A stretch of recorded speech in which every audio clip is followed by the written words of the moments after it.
pengen ingetin dulu sekali lagi. Kok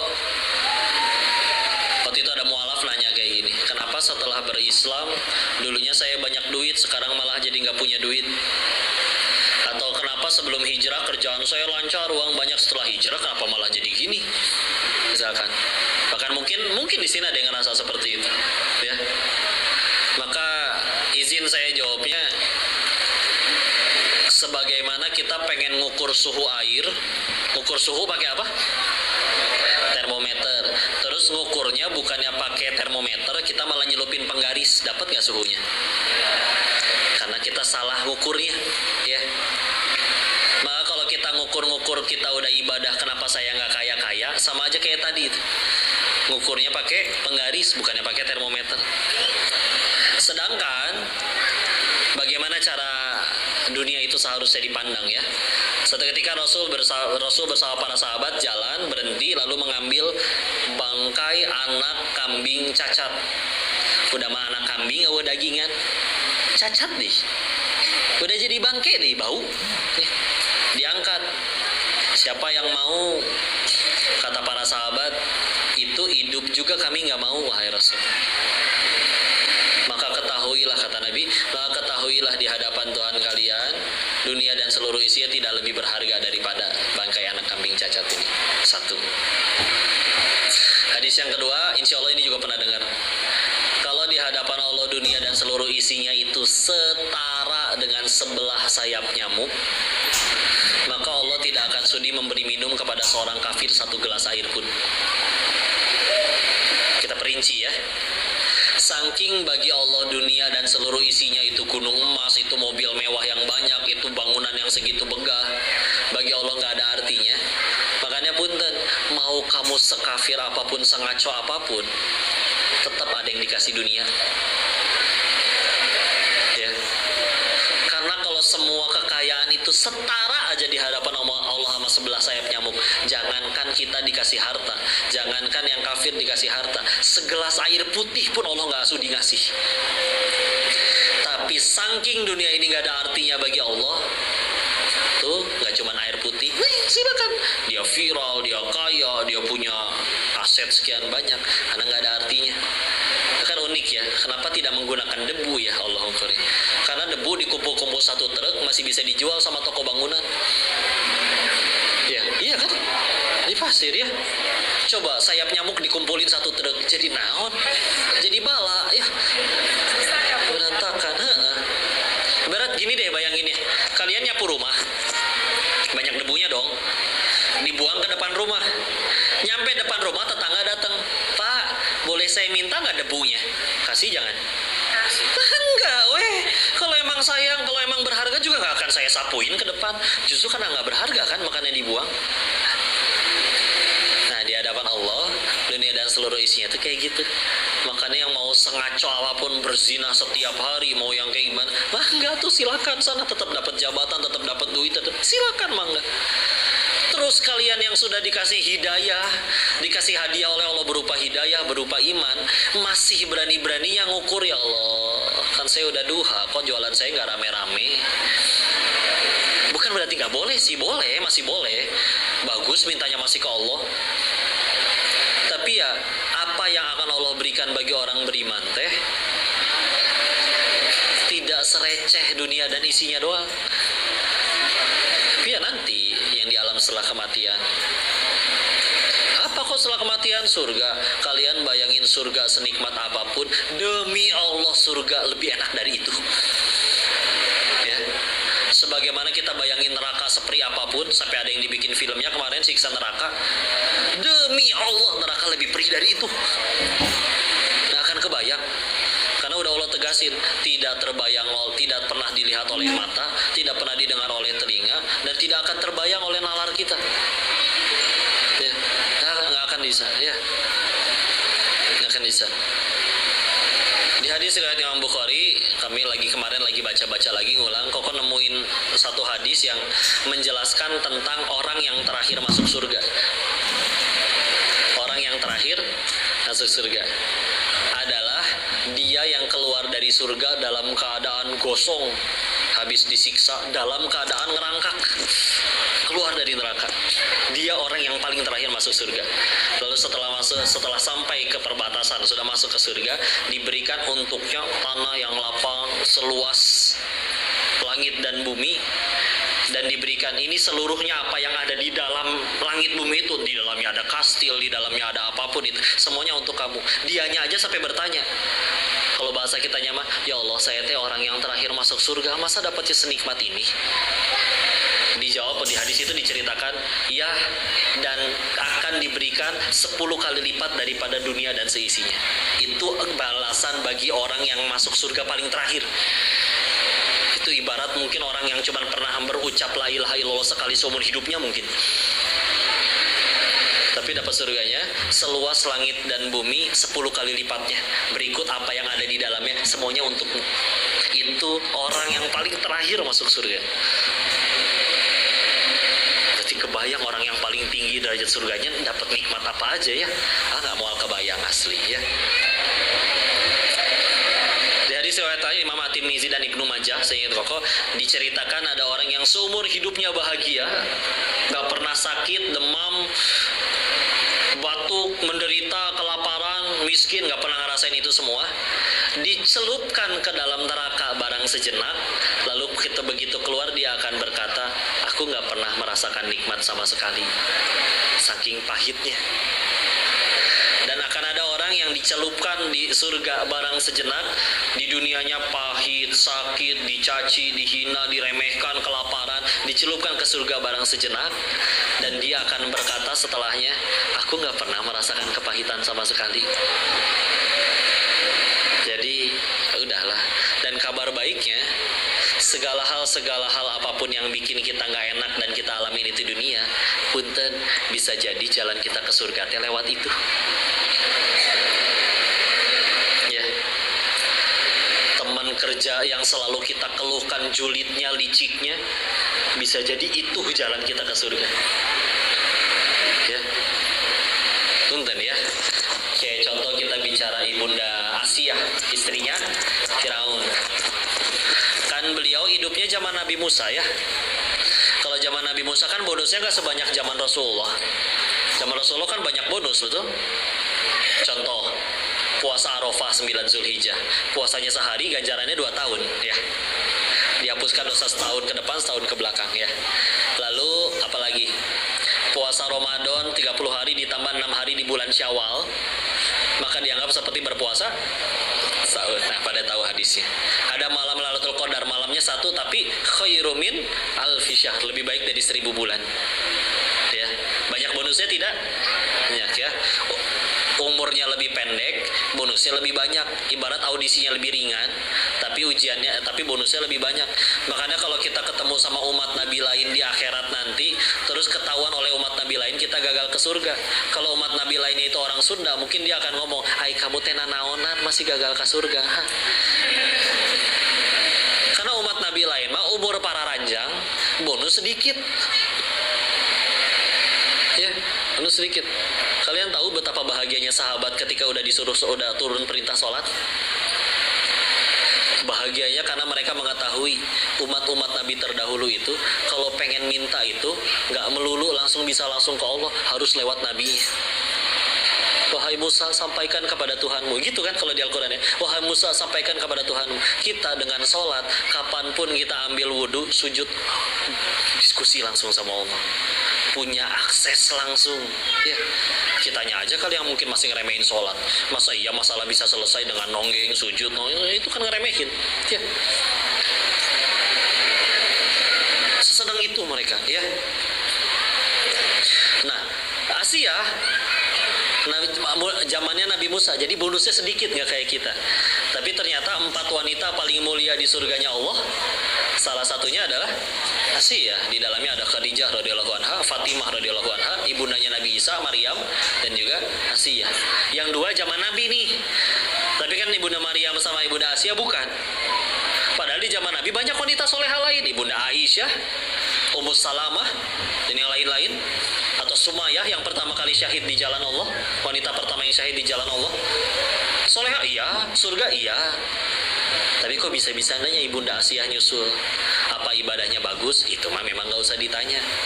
Tapi kan salah satu alasannya punten lah, beliau punya amalan yang amalan ini tuh ganjaran pahalanya tanpa batas. Apa itu? Sabar. Benar, sabar. Karena kata Allah di Quran surat 39 Az-Zumar ayat 10, innama yuwaffas sabiruna ajruhum bighairi hisab.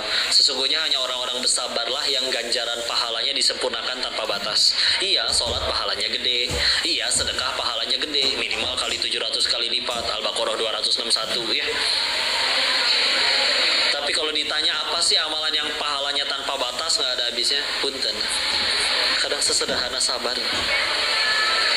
Kenapa beliau dengan sabarnya bisa sekuat itu? Karena yang disabarin gak cuma suami biasa, sengaco-ngaco makhluk itu yang jadi suaminya. Lihat orang sengaco, apalagi yang sampai dikirimin 2 nabi.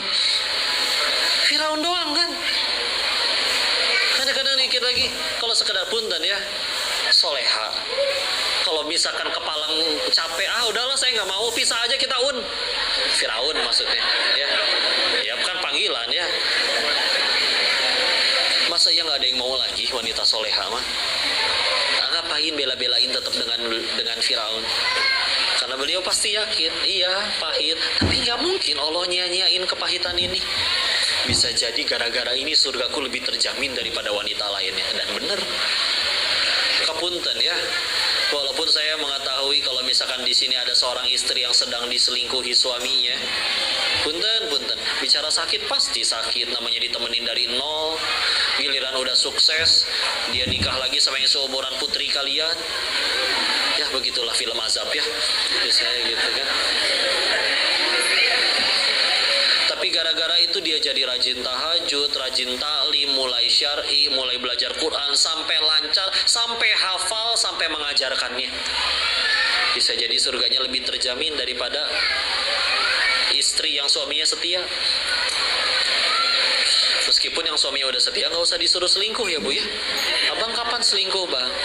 Biar dosa aku gugur. Nggak gitu bos konsepnya ya. Beda-beda, tiap orang ada jalannya ya. Tapi yuklah kita pikir lagi ya. Nabi Adam diusir dari surga karena satu dosa. Kita cita-cita ke surga, dosa cuma satu? Enggak ya, lebih ya. Dan kadang cita-citanya nggak nanggung. Saya mah pengen surga teh tetanggaan sama Nabi. Sholat lupa rokaat wae. Zuhur 2:30, asar 5:30, subuh kadang 8:30. Istighfar jarang, sedekah diirit-irit ya. Malaikat juga mungkin geleng-geleng, ke surga pakai amalan apa ini orang. Tapi Allah pengen kabulin, kasih fasilitas, dikirim tetangga julid. Fasilitas ya teteh, beneran ya. Ya tuh jujur ya, bisa jadi ada dosa kita yang belum bisa dihapus karena amalan kita segitu-gitunya, punten, bisa jadi. Gara-gara dapat kepahitan dari orang itu, apa dikira Allah sia-siakan? Nggak ada yang sia-sia. Kepahitan cuma 2 ujungnya. Kalau nggak gugurin dosa, ninggiin derajat, udah itu doang. Dan kita perlu dua-duanya buat ke surga. Atau bisa jadi Allah pengen ngangkat derajat seseorang, tapi sama, kita bukan supaya kayak ulama-ulama luar biasa amalannya. Imam Ahmad bin Hambal sehari semalam sholatnya tidak pernah kurang dari 300 rakaat. Imam Ahmad, baca kitab manakibnya ya, yang ditulis oleh putranya. Ahmad bin Hambal itu sholatnya sehari semalam tidak kurang dari 300 rakaat. Kalau sedang sakit hanya 150 rakaat. Sakit ya teteh, sakit ya. Hafal sekitar 1 juta hadis berikut matan dan sanadnya ya. Dirangkumkan dalam Musnad Imam Ahmad itu ada 40.000 hadis, sedangkan Bukhari cuma 7.000 hadis ya. Tapi memang Imam Bukhari hafal 300 ribuan ya. Tapi yang dirangkum, yang dipilih best of the best of the best, core of the core, intinya inti, terpilihlah 7.000 hadis tersebut Bukhari ya. Ya kita ibadah nggak seperti beliau, tapi pengen ke surga, sama bisa jadi amalan kurang, dikasih fasilitas ya. Ada sila omongan orang, nggak apa-apa, capek sebentar, dunia mah gini-gini aja ya. Hinaan, cacian, sama ember jatuh sama aja lah, gitu-gitu aja ya. Kalau Kalau bentuknya kritik, nasihat, ngebangun, monggo didengerin. Tapi kalau cuma sekedar julitan, udahlah. Dikatain monyong, mulut kita nggak langsung mancung, betul? Iya kan? Misalkan, gigimu kotak, cetak, terus tiba-tiba kotak, kan aneh juga. Enggak. Malah yang nyebut monyong yang harus majuin bibir, betul? Coba Bu sebut monyong tanpa majuin bibir. Pengen, ini susah. Ya. Tenang aja. Gitu aja sih dulu orang. Kadang suka salah fokus, contoh ya. Artis kebongkar aibnya. Yang dipikirin apa? Gimana cara netizen kembali cinta, endorsan balik lagi, drama sinetron semuanya pada kontrak lagi. Padahal yang seharusnya lebih dipikirin setiap kali ada masalah atau aib terbuka adalah gimana caranya gara-gara kejadian ini aku jadi diampunin Allah. Sok suruh pilih, netizen kembali sayang, endorsan kembali banyak, tapi Allah belum ngampunin karena kita nggak tobat-tobat. Masih celaka nggak? Celaka. Atau dibalik, kadang orang masih mencaci, kemana-mana ada yang menghujat, tapi sudah tobat nasuha, sudah Allah ampuni, aman kan? Punten ya, bersepakat manusia satu planet bumi, kita selamatin Kodenis ke surga, yuk. Kata yang punya surga, saya nggak boleh masuk situ, bisa apa miliaran manusia itu? Saya kadang pernah ada yang cerita kemarin ya, kok mau tanya, boleh ya, boleh, mangga. Ngerasa nggak sih tahun 2023 kemarin adalah tahun yang berat katanya. Saya tanya lagi, emang beratnya kenapa? Saya diturunin dari jabatan saya. Ada orang yang seumur hidup nggak pernah menjabat happy-happy aja. Iya kan? Berarti kan tadi doang masalah ilah di hati, betul? Karena ilah di hatinya jabatan, di tahun itu dia hilang jabatan, bagi dia itu tahun yang berat. Ya kitanya aja isi hatinya belum Allah, makanya hidupnya berat melulu. Rumusnya kan sederhana kan? Surat 13 ayat 28, ala bizikrillahi tatmainnul qulub, hanya dengan mengingat Allah maka hati menjadi tentram. Kalau berarti kalau lagi galau, lagi hati nggak enak, sederhana, pasti lagi nggak ingat Allah. Mungkin ingat cicilan, ya. Ingat pinjol, ingat rungkat, ya. Ya, Tuhan kita Allah ya, bukan Dewa Zeus, nggak ada itu Dewa Zeus. Nah, ada yang tertawanya cukup menjiwai ya. Udahlah istilah, tenang aja. Lagi banyak ini yang edit sekarang, hati-hati ya. Diedit gambar potongan video sayanya, sampai Ustadz Felix ikut-ikutan dibikin kena ya. Bahwa ini ada judi syariah dibuat oleh teman saya Kodenis Slim.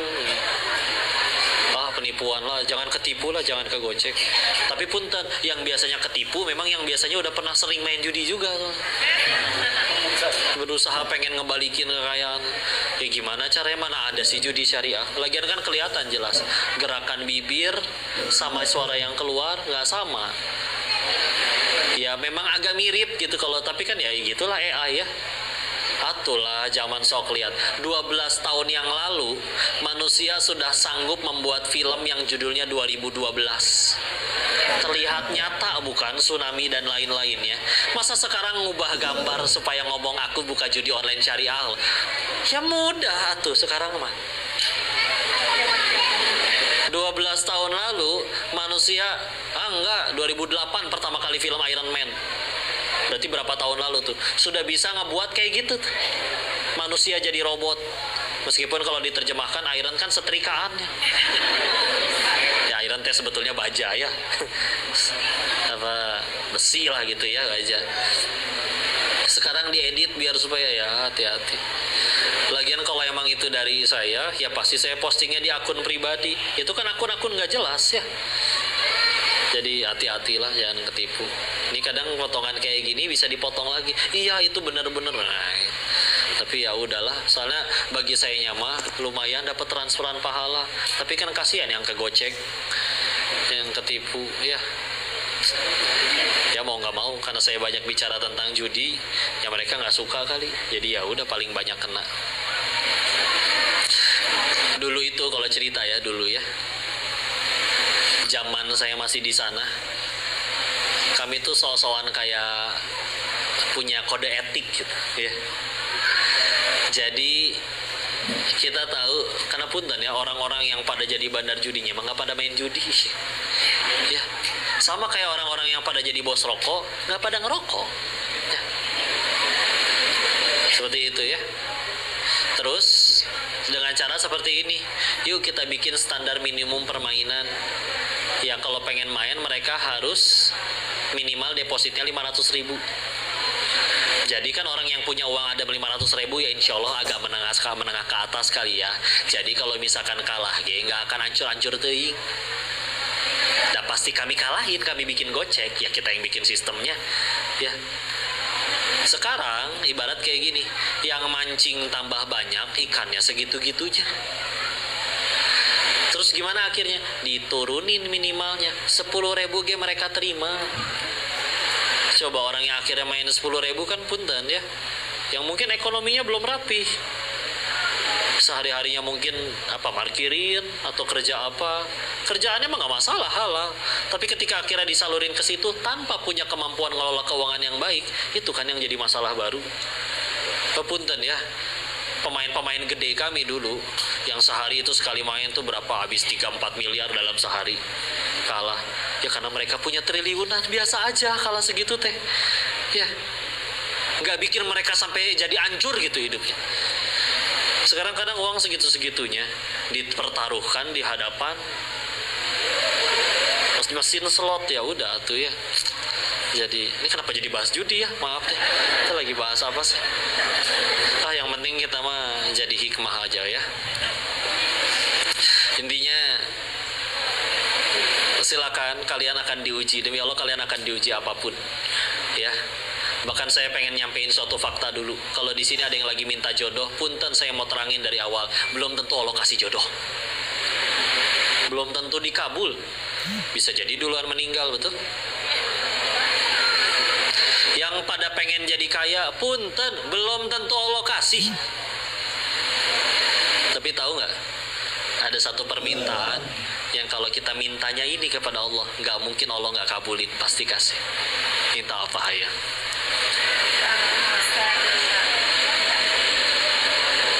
Salah satunya adalah minta hidayah. Yahdi qalbah, petunjuk di hati.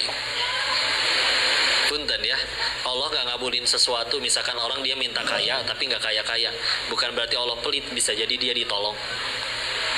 Karena ada orang pengen maksiat bisa gak jadi gara-gara gak punya duit, dan ada orang gara-gara punya duit jadi bisa maksiat.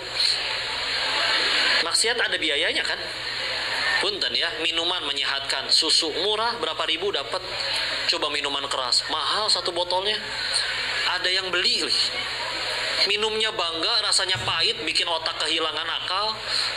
Mungkin setan ketawanya ngakak banget ngeliat orang minum. Ini bodoh nih orang asli. Udah mahal, nyakitin badan, bikin lupa diri, rasanya pahit, gak ada enak-enaknya, diminum dengan bangganya. Ya. Tapi kalau sudah mintanya hidayah, coba nanti kalau lagi malam kebangun sholat tahajud, yang diminta, yang tadinya mungkin minta motor, minta naik jabatan, minta punya kerjaan, yang belum tentu dikabul tadi semuanya, karena Allah tahu mana yang harus dikabul, mana yang tidak, mana yang baik, mana yang tidak. Tapi diganti misal doanya jadi, ya Allah, hamba minta hidayah. Karena kalau sudah ini yang Allah kasih, kalian mau hidup diujinya pakai apapun, mangga, tetap bisa bahagia, tetap bisa tenang. Ya balik lagi lihat koruptor tadilah, duit udah ada, jabatan udah punya, tapi masih nyuri melulu, sederhana, belum dapat hidayahnya. Tapi kalau sudah yang Allah kasih petunjuk di hatinya, lihat atulah orang-orang soleh dahulu teh di mana diuji, kayak gimana diujinya, dibuang ke sumur sama saudara kandungnya. Ada yang sekedarnya lelah dakwahin umatnya, dicaplok sama ikan paus. Kita mah kadang pernah sengaja ninggalin sholat atau bikin nangis orang tua, dicakar kucing juga enggak. Gajian lancar, badan gak sakit-sakit. Ya, Ada yang sekujur tubuh kena penyakit kusta selama 18 tahun, dan waktu kena penyakit kusta 12 anak kandungnya meninggal barengan. Ketika istrinya berkata, kamu gak minta sembuh sama Tuhanmu, sama Allah? Ibu inget gak? Dulu kita hidup sehat, punya rezeki, ladang hewan ternak beranak dan bertumbuh kembang, punya anak 12. Itu berapa lama sih? Kurang lebih 18 tahun. Kurang lebih 20 tahun. Maka aku baru sakit 18 tahun. Malu minta sembuh ke Allah. Nikmatnya masih lebih banyak soalnya. Coba punya hati kayak gitu. Ngeluh juga enggak. Karena udah Allah di hatinya udah selesai. Karena kalau kita masih bahagianya masih yang aku suka terus, yuk jawab survei sederhana ini. Apa kita semua punya keinginan? 2. Apa Allah juga punya keinginan? Punya. Allah ingin kita selamat dan bahagia. 3. Dari lahir sampai detik ini, jujur, lebih banyak mengejar yang Allah suka atau yang kita suka? Terus sejauh ini ngejar yang kita suka terus, bahkan sebagian udah terkabul, kok masih sulit bahagia? Ya. Maka harus berapa kali patah hati dan kecewa lagi baru kita sadar bahwa ya bahagia adanya pada apa yang Allah suka, bukan yang kita suka. Kita sih ngejarnya yang kita suka terus. Padahal kata siapa yang kita suka teh baik. Kata anak-anak juga yang terbaik bagi dirinya permen, coklat, es krim. Setelah sakit gigi diambil gak permennya? Ambil. Meskipun dia berkata, mama pelit, beli gelang emas aja bisa. Pas aku permen gak dibeliin, aku mau minggat dari PAUD misalkan. Kan masih kecil ya. Orang tuanya ditanya, ibu kok kaya nggak ngebeliin anaknya permen? Ibu benci ya sama anak ibu? Karena benci atau karena sayang? Ya. Udah wae tenang ya. Udah lah. Sibuk itu aja. Siapin ini Ramadan, bulan penuh ampunan, sampai ada nasihat dari guru, kalau emang Allah udah benci banget sama kita, nggak pengen nerima ampunan, nggak pengen nerima tobatnya kita, Allah punya kuasa untuk bikin kita nggak nyampe Ramadan. Mati 1 hari sebelum Ramadan misalkan. Tapi kalau kisahan kita pernah berbuat dosa, tapi Allah izinin masih nyampe bulan Ramadan, bismillah, kita punya peluang besar untuk dapat ampunan tersebut. Ya. Dan yang mudah-mudahan semuanya sampai ke Ramadan ya. Punten lah, ini yang lagi ngomong aja udah berapa kali maksiat seumur hidupnya, gak mati-mati. Bukan karena diri ini udah baik, belum. Allahnya aja terlampau baik, masih ngizinin diri ini bertobat. Dulu AA, waktu di DT, di Darut Tauhid, Agim pernah nanya ke seorang yang setiap tahun berangkat haji. Pak, amalannya apa Pak tiap tahun bisa berangkat haji? Rajin duha ya? Dijawab enggak, jarang. Rajin tahajud mungkin? Enggak, terakhir tahajud mabit Ramadan tahun lalu ya. Terus apa amalannya? Apa coba jawaban beliau? Mungkin bukan amalan saya, tapi mungkin dosa saya yang terlampau banyak. Allahnya aja yang keterlaluan baiknya menyuruh si pendosa ini untuk tobat di tanah suci. Bukan karena amal saya. Allahnya aja yang terlampau baik. Ya, tinggal kitanya mau nggak pakai kesempatan dari Allah ini. Kan mudah kan bagi Allah matiin kita kapan aja waktu lagi maksiat. Hirup keneh ini. Ya udah ya, tinggal kita gunain, mudah-mudahan jadi amal. Allahu a'lam bishawab. Udah segitu dulu apalagi habis ini teh? Foto-foto langsung. Foto-foto apa tanya jawab? Kalau udah tanya jawab nggak ada foto-foto. Di foto naon atulah. Banyak ngkongko mah di BTM, cari aja. Jualan handphone bisa tuker tambah lagi. Ini mah ngkongkonya nggak jual. Alhamdulillah ya. Insyaallah. Ya silakan sok atulah kalau ada yang mau didiskusikan, tafadhol. Atau dikoreksi barangkali ada saya salah menyampaikan. Silakan Ustaz. Bismillahirrahmanirrahim. Assalamualaikum warahmatullahi wabarakatuh. Waalaikumsalam warahmatullahi wabarakatuh. Perkenalkan, nama saya Raihan Supiandaris. Izin bertanya Ustaz. Saya membaca hadis yang diriwayatkan oleh Ibnu Majah bahwa ketika di bulan suci Ramadan itu pintu neraka itu ditutup ya Ustaz? Pintu neraka ditutup. Saya belum pernah ke nerakanya sih, tapi Dijelaskan di iya. Iya. Pintu neraka ditutup dan pintu surga itu dibuka. Iya. Dan setan-setan dan jin-jin itu dibelenggu Ustaz. Iya. Nah, tetapi Ustaz, Afwan, ketika di bulan suci Ramadan masih ada saja yang berbuat maksiat. Iya. Apakah perbuatan maksiat tersebut itu dikendalikan oleh setan, sedangkan setannya dibelenggu gitu Ustaz? Iya. Atau dikendalikan oleh hawa nafsu sendiri? Iya. Mohon penjelasannya Ustaz. Kurang lebih mohon maaf. Assalamualaikum warahmatullahi wabarakatuh. Waalaikumsalam warahmatullahi wabarakatuh. Baik, bismillah satu-satu ya. Bisi hilap ya. Kalau udah seumur gini tuh belaga tua ya. Tapi saya udah ubanan ya. Maka gini, Allah menciptakan makhluk, ada yang dari cahaya, namanya malaikat, namanya nur. Iya, nur teh cahaya, betul. Tapi kan ada gitu malaikat nur. Masya Allah. Tahu nggak bahasa Jepangnya nur? Bahasa Jepangnya cahaya. Hikaru ya, atau hikari ya. Jadi kalau misalnya ada cewek Jepang namanya hikari, halus. Padahal kalau di Indonesia namanya nur ya. Iya kan, cahaya kan? Iya kan, nur ke cahaya kan. Cuman karena pakai bahasa Jepang kan jadi keren ya. Allah nyiptain makhluk yang dari cahaya namanya malaikat. Allah nyiptain yang dari tanah disebutnya manusia. Terus Allah nyiptain yang terbuat dari api namanya jin. Jin ada yang nurut, ada yang tidak nurut, sama kayak manusia. Ada yang takwa, ada yang tidak bertakwa. Yang tidak bertakwa, yang ngebangkang, disebutnya iblis. Ya, yang ketika diminta bersujud kepada Nabi Adam alaihissalam, tidak mau siapa? Illa iblis, kecuali iblis ya. Itu membangkang. Jadi jin juga ada yang takwa kepada Allah ya. Terus setan teh apa kok? Setan itu kata guru kami ternyata lebih tepatnya lebih seperti sifat. Makanya ketika kita berlindung dari godaan syaiton, syaitonnya mana dulu nih? Di Anas disebutkan minal jinnati wan nas. Jadi selagi punya sifat membangkang, dia punya sifat syaiton. Jin yang membangkang disebutnya iblis. Dan berarti apakah dia setan juga? Iya, karena sifat pembangkangnya itu. Iya, yang disebut setan disebut ternyata dijelaskan kalau kita baca syarah hadisnya ya, disebutkan bahwa ternyata yang dibelenggu adalah setan dari golongan bangsa jin. Kalau ada yang masih ada maksiat, bisa jadi kita setannya ya. Iya, kita tadi kan minal jinnati wan nas. Jadi setan itu bisa dari golongan jin dan manusia.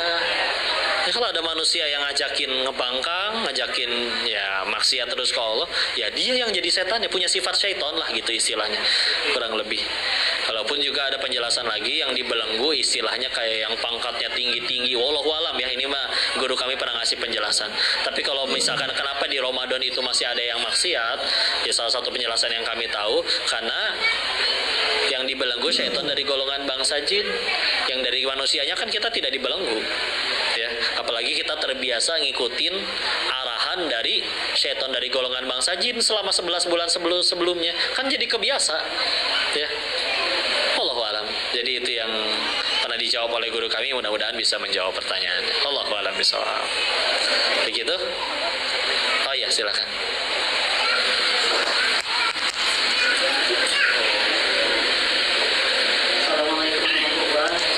Waalaikumsalam warahmatullahi wabarakatuh. Saya mau nanya pertanyaan sebelum yang inti ya Tad. Iya. Memang ada pertanyaan yang tidak inti. Core of the core. Saya mau tanya sama Ustaz pernah minum nggak? Minum air. Korma. Khamar. Pernah. Pahit ya. Ustaz dulu begitu berarti. Begitu teh kumaha. Hah? Ya, saya bukan orang baik. Sampai sekarang pun banyak dosanya.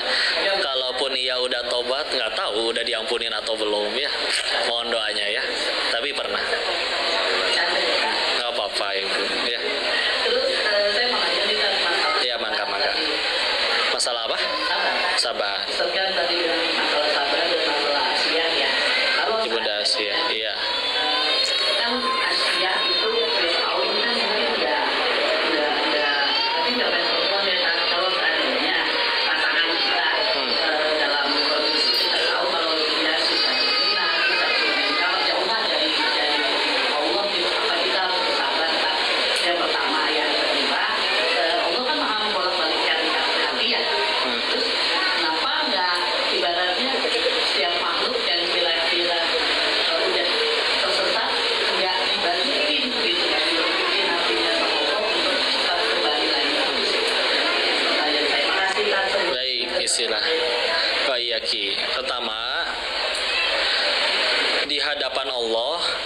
dosanya Firaun itu lebih besar daripada dosanya suami yang berzina. Karena kan yang lebih besar dari dosa zina apa? Syirik kan? Beliau nggak cuma syirik, ngaku-ngaku jadi Tuhan. An-Naziat 24, faqala ana rabbukumul a'la. Berkatalah dia Firaun itu, aku adalah Tuhanmu yang paling tinggi. Jadi udah di hadapan Allah kan itu dosa yang lebih besar daripada perzinahan, ya. Sehingga memang di hadapan Allah itu lebih parah, lebih berat dosanya. Dan kenapa kalau misalkan ada orang yang istilahnya sudah tersesat tidak segera Allah balikan? Allah udah nyiptain makhluk yang nggak akan bisa berbuat dosa sekalipun, namanya malaikat, ya. Lalu akhirnya diciptakanlah juga manusia yang dia bisa berbuat dosa, tapi dia juga bisa berbuat baik. Maka ketika mereka malaikat nurut, wajar, nggak dikasih syahwat, nggak dikasih hawa nafsu yang jadi keburukan. Manusia udah mah dikasih syahwat, dikasih hawa nafsu, tapi dia tetap bisa nurut, makanya nanti derajatnya malah bisa lebih tinggi daripada malaikat. Sekalinya tidak nurut, meskipun dikasih akal, tapi malah ngikutin syahwatnya terus, maka naudzubillah bisa lebih rendah dari hewan bahkan. Karena seumur-umur saya nggak pernah ngelihat ada kambing yang homo, ya. Tapi kalau manusia mah ada, ya. Naudzubillah. Coba, udah mah perempuannya makin banyak, laki-lakinya makin sedikit. Laki-laki yang sedikit itu ada yang gak suka sama wanita lagi, sukanya sama cowok. Kan makin terancam kalian, hei para wanita, ya. Tapi tenanglah, Allah berikan jodoh mudah-mudahan, ya. Jadi ya itulah hidayah Allah, ya. Dan terserah Allah, kadang ada yang Allah kasih waktunya nyampe lama, ada orang baru tobatnya umur 60 ada. Dan selagi judulnya masih di dunia, sebelum nyawa belum nyampe kerongkongan, masih bisa diampuni, masih bisa, ya. Maha baiknya Allah, ya. Ada yang masih kecil diwafatin, bisa juga jadi itu pertolongan Allah. Mumpung belum punya dosa, wafatin daripada nanti gede punya dosa, terus ternyata ajalnya datang duluan. Ada yang diselamatin seperti itu. Ya, Allah punya kuasa, ya punya kebijaksanaan yang kadang tidak semua makhluk mengertinya, ya. Dan meskipun malaikat makhluk yang pintar seperti itu pun dulu juga sempat bertanya, ya. Wa idz qala rabbuka lil malaikati inni ja'ilun fil ardi khalifah qalu atajalu fiha may yufsidu fiha wa yasfikud dima wa nahnu nusabbihu bihamdika wa nuqaddisu lak. Qala inni a'lamu ma la ta'lamun. Malaikat juga nanya, ini kok bakal berbuat kezoliman, ini gimana ceritanya akhirnya kasih ini. Ya Allah lebih mengetahui daripada ya semuanya, ya. Tugas kita bukan mencari tahu apa yang Allah tahu dan Allah pengenin. Tugas kita sih sederhana, nurut sih. Dengan semua pengen bahagia, dan bahagia ternyata adanya pada ketaatan. Maka pengen bahagia tapi nggak taat-taat, pantesan sulit bahagia, ya. Maka ada istilah, mau apapun seperti apapun hasilnya, Allah tidak akan zolim kepada siapapun. Setiap perbuatan kita sebaik apapun ada balasannya. Setiap kezoliman kita juga sekecil apapun ada balasannya. Mudah-mudahan sempat ditobatin duluan.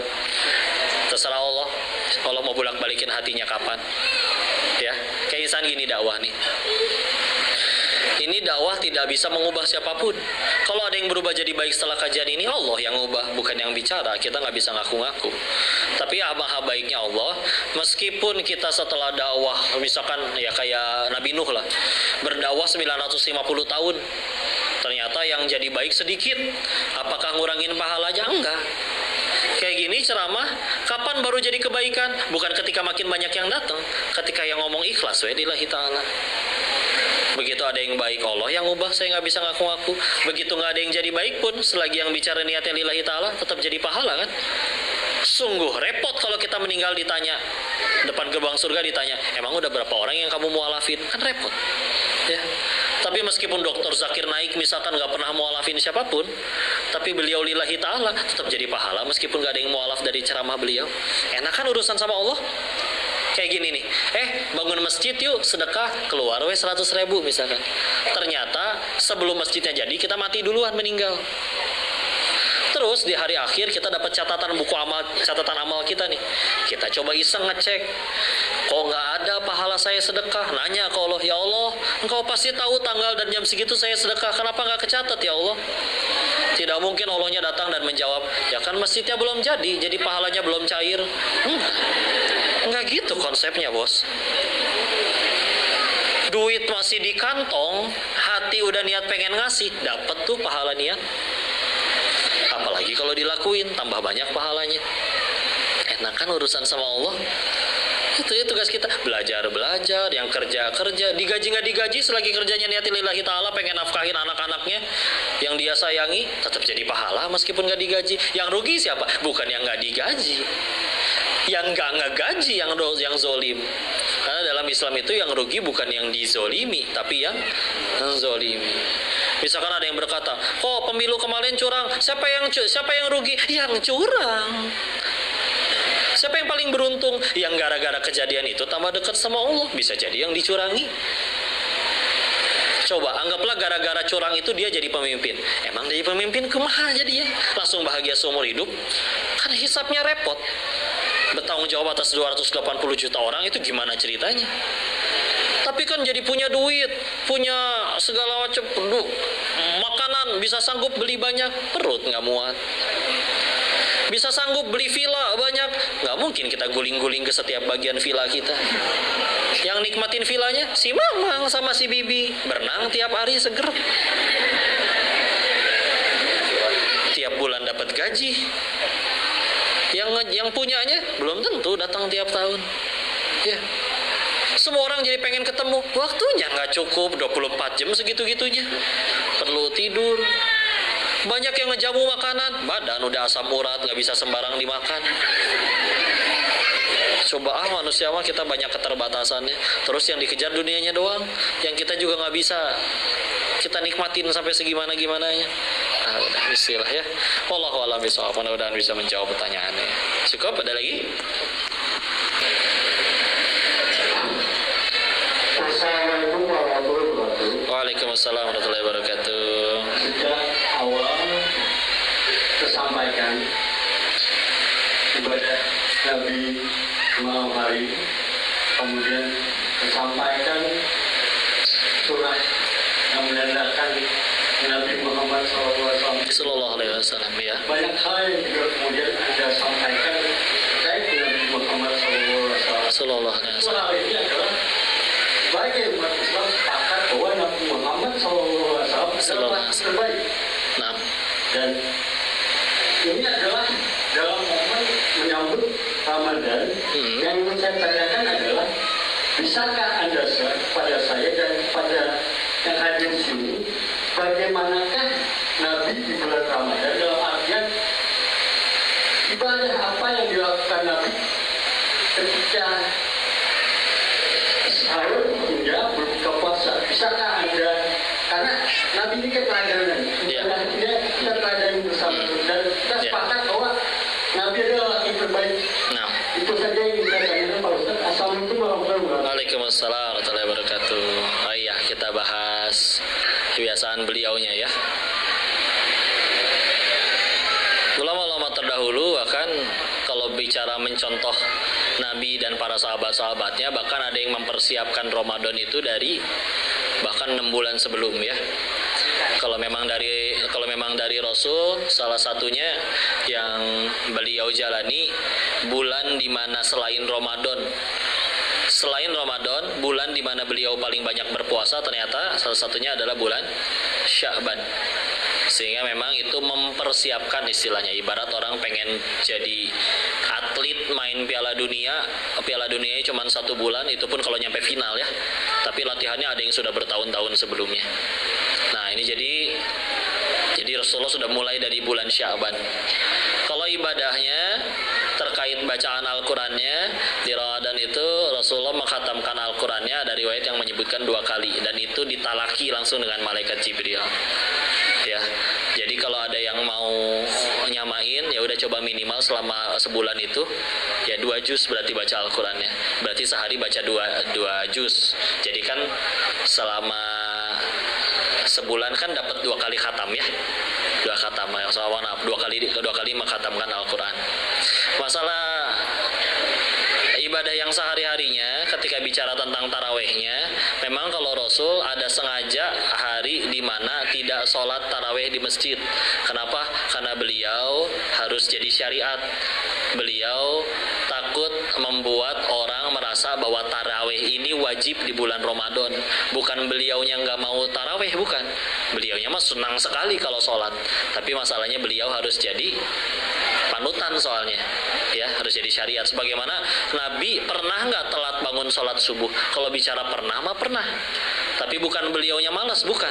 Satu, memang waktu itu kejadiannya sedang lelah sekali, sedang safar, dan juga harus ada petunjuk kalau nanti umatnya ada yang telat bangun sholat subuh, tata caranya seperti apa. Nah, jadi seperti itu. Apakah Nabi sholatnya pernah lupa rakaat? Pernah. Bukan berarti nabinya pelupa dan sholatnya nggak khusyuk, bukan. Guru kami mengingatkan, bisa jadi Allah sengaja membuat beliau lupa, jadi nanti umatnya punya contoh. Oh, kalau sholat kita lupa, tata caranya kayak gimana? Seperti itu. Lalu, kalau di 10 malam terakhir, kalau di bahasa hadisnya, beliau mengencangkan sarungnya katanya. Dan mengajak istrinya untuk beritikaf di masjid. Itikafnya seperti apa yang Nabi lakuin, yang pernah saya pelajari dari guru-guru kami disebutkan, memang benar-benar 10 harinya benar-benar tinggal di masjid. Walaupun memang rumah Nabi itu ya di sebelahnya masjid langsung, ya. Buka pintu kamar tuh udah langsung mimbar, ya. Udah langsung mimbarnya Nabi. Udah langsung tempat ngimamin, ya. Tapi benar-benar 10 harinya di masjid. Kan itu silakan kalau pengen ada yang ngamalin nanti 10 hari terakhir benar-benar ya di masjid itikaf. Masalah amalannya beliau sendiri membebaskan. Silakan di masjidnya pengen yang sholat sunnah, pengen yang Quran, ya. Beliau sendiri memperbanyak doa. Doanya terutama di 10 malam terakhir, Allahumma innaka afuwun tuhibbul afwa fa'fu anni. Hadis riwayat Imam At-Tirmizi. Ada yang di riwayat lain ditambahkan, Allahumma innaka afuwun karim tuhibbul afwa fa'fu anni. Apa bedanya afuwun dengan gofurun? Sama-sama ampunan. Tapi gofurun itu, kata guru kami, diampuni, tapi catatan dosanya masih ada. Diampuni sih memang. Kalau afuwun, diampuni, ibaratnya berikut catatannya ikut hilang juga. Jadi di hadapan Allah, seolah-olah kita tidak pernah ngelakuin kemaksiatan itu sama sekali. Nah, dari sekian banyak doa, Rasul minta berdoanya, di 10 malam terakhir malah berdoanya, Allahumma innaka afuwun tuhibbul afwa fa'fu anni. Saking memang luar biasa ampunan di bulan Ramadan. Terlepas itu, selain itu, karena kita bicara sunnah itu nanti kan ada yang fi'liyah, qauliyah, sama yang takrir. Ucapan, perbuatan, sama ada juga yang ketetapan, ya. Nah, ada sahabat misalkan yang ternyata beliau pengen kuatnya di sholat, ya sudah sholat sunnahnya diperbanyak, Rasul diamkan. Dengan didiamkan maka jadi takrir, ketetapan. Ada juga yang dengan dia pengen kuatnya baca Quran, banyak, ya udah dibaca Quran, ya. Jadi yang kami tahu sih cara beliau berRamadan seperti itu. Oh, salah satu lagi juga, di bulan Ramadan Rasulullah bersedekah sebagaimana angin yang berhembus kencang kalau riwayat hadisnya. Jadi sedekahnya lebih jor-joran dibanding dengan bulan-bulan sebelumnya, ya. Jadi ya itulah beliau, ya. Jadi ibadah tuh nggak cuma melulu gerakan badan kita ngelakuin apa, tapi juga kebermanfaatan kitanya untuk orang lain. Ya, akhirnya ada yang akhirnya di bulan Ramadan dia lebih banyak sedekahnya. Karena misalkan ternyata baca Quran saya tidak selancar yang lain, ya sudah silakan sedekahnya. Nabi juga nyontohin sedekahnya seperti itu, ya. Kalau alam, sisanya kalau ada yang mungkin belum terbahas, izinkan nanti saya terus mengkaji lagi lebih jauh. Tapi kita punya sekian banyak waktu dan amalan soleh apapun itu untuk menjalani bulan Ramadan.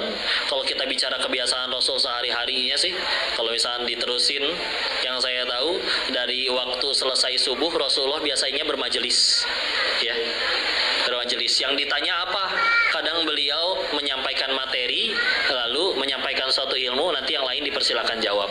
Di beberapa kesempatan, kadang Rasulullah itu membuka materinya dengan bahkan bertanya, apa yang ingin kalian tanyakan? Nanti kajiannya melebar dari situ.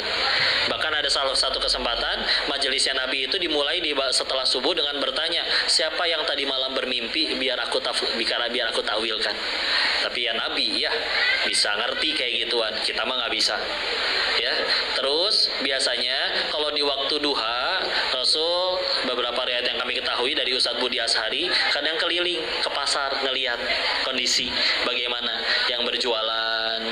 Ketemu ada yang harus dilurusin. Kayak dulu soalnya ada yang jualan kurmanya tuh dicampur, ya, dari yang bagus dicampur sama yang kurang bagus, ya. Susu ada yang jualan susunya dicampur pakai air, jadi dioplos gitu. Ya itu ada yang beliau luruskan, ya.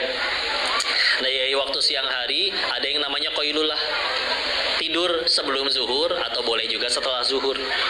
Sebentar, kadang hanya 15 menit. Ya, tidak sampai asar ya. Dari beres zuhur bangun udah maghrib gitu. Ya. Seperti itu kebiasaannya. Ya. Lalu selanjutnya ada yang beliau mengunjungi istri-istrinya. Salah satu kadang memang di hari ya, ada hari gilirannya siapa ya. Dan biasanya memang kalau bermajelis Rasulullah memang lebih sering di ya tadi pagi atau yang nanti yang di sore harinya yang kami ketahui ya. Justru jarang yang malam. Karena memang kebiasaan Rasul itu kalau setelah beres Isya, kalau di bulan Ramadan kan ada tarawih ya. Kalau lagi di bulan Ramadan, ya kalau nggak ada urusan apa-apa langsung tidur, biar bisa lebih mudah bangun tahajudnya. Ya. Wallahu alam, mudah-mudahan kita bisa bahas. Dan kalau untuk bahasan itu saya rekomendasikan Ustaz Budi Ashari, beliau banyak membahas, paham betul tentang keseharian Nabi. Ya, yang tadi saya sampaikan pun banyak mendengar dari ceramah beliau. Mudah-mudahan menjadi pahala jariah bagi beliau. Maka mudah-mudahan yang disampaikan tadi bisa menjawab pertanyaannya. Terima kasih. Alhamdulillah. Cukup? Apa di sini? Tutup doa ya. Kita tundukkan hati dan kepala kita sejenak bermunajat ke sisi Allah ya. Silakan yang punya hajat masing-masing disuarakan dalam hati, Allah pasti mendengarnya. A'udzubillahi minasyaitonirrajim. Bismillahirrahmanirrahim. Allahumma shalli ala sayyidina wa habibina wa syafi'ina wa maulana Muhammad wa sallim radhiyallahu tabaraktahu ta'ala an kulli sahabati Rasulillahi ajmain. Amin ya rabbal alamin. Bismillahirrahmanirrahim. Hamdan syakirin, hamdan na'imin, hamdan yuafi ni'amahu wa yukafi mazidah. Ya Rabbana lakal hamdu kama yanbaghi li jalali wajhikal karim wa 'azimi sultanik. Allahumma shalli ala sayyidina Muhammad wa ala ali sayyidina Muhammad. La ilaha illa anta subhanaka inni kuntu minadh dhalimin. Allahumma ighfir lil muslimina wal muslimat wal mu'minina wal mu'minat al ahya'i minhum wal amwat. Allahumma ighfir lana wa li walidina warhamhum kama rabbawna shighara. Ya muqallibal qulub tsabbit qulubana ala dinik. Allahumma a'inna ala dzikrika wa syukrika wa husni ibadatik. Ya Allah, berkahi majelis ini ya Allah. Berkahi siapapun yang sudah hadir di majelis ini. Sebagaimana Kau kumpulkan kami di sini, izinkan kami juga kelak bisa Kau kumpulkan di surga-Mu ya Allah. Jadikan kami pulang dalam keadaan dosa-dosa kami sudah Engkau ampuni ya Allah. Dan izinkan kami bisa istiqomah dalam menuntut ilmu dan beribadah kepadamu ya Allah. Ya Allah, kami tahu keinginan kami tidak semuanya baik bagi kami ya Allah.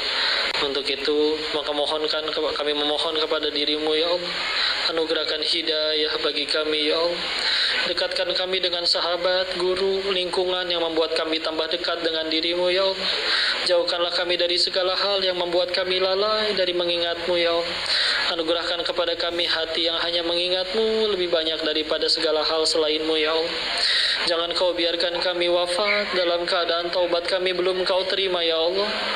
Jangan Kau biarkan kami wafat dalam keadaan dosa-dosa kami belum Kau ampuni ya Allah. Ya Allah, juga berkahi dan muliakan kedua orang tua kami, guru-guru kami, angkat tinggi derajatnya, hapus dosa-dosanya, terima amal solihnya. Izinkan kami bisa menjadi pahala jariah bagi mereka ya Allah. Dan di kesempatan ini kami juga memohon selamatkan saudara-saudara kami di Palestina ya Allah. Hancurkan musuh-musuh Islam yang menzalimi dan menjajah saudara kami ya Allah. Dan jadikan siapapun saudara kami yang wafat di sana jadikan syahid dan husnul khatimah ya Allah. Sungguh kami iri dengan iman mereka ya Allah. Kami seringkali gelisah hanya karena perkara rupiah. Mereka sedang bersimbah darah untuk menggapai jannah ya Allah. Anugerahkan kepada kami hidayah, anugerahkan kami iman sampai akhir hayat kami ya Allah. Anugerahkan kepada kami pasangan yang solih solihah, anugerahkan kepada kami keturunan yang solih solihah. Hafiz hafizah, Rabbi habli minas solihin, Rabbi habli minadunka dzurriatan thayyibatan innaka sami'ud du'a. Rabbi la tadharni fardan wa anta khairul warithin. Rabbi ij'alni muqimas shalah wa min dzurriyyati rabbana wa taqabbal du'a. Allahumma inna nas'aluka ridhaka wal jannah wa na'udzubika min sakhatika wan nar. Allahumma inna nas'aluka husnul khatimah wa na'udzubika min su'il khatimah. Rabbana atina fid dunya hasanah wa fil akhirati hasanah wa qina adzaban nar. Subhana rabbika rabbil izzati amma yasifun. Wassalamun alal mursalin walhamdulillahi rabbil alamin. Mohon maaf lahir batin. Semua yang hadir tolong dimaafkan jika ada kesalahan. Semuanya dari kebodohan diri ini. Jika ada kebaikan pasti dari Allah dan kita bersyukur kepadanya. Barakallahu fikum. Assalamualaikum warahmatullahi wabarakatuh.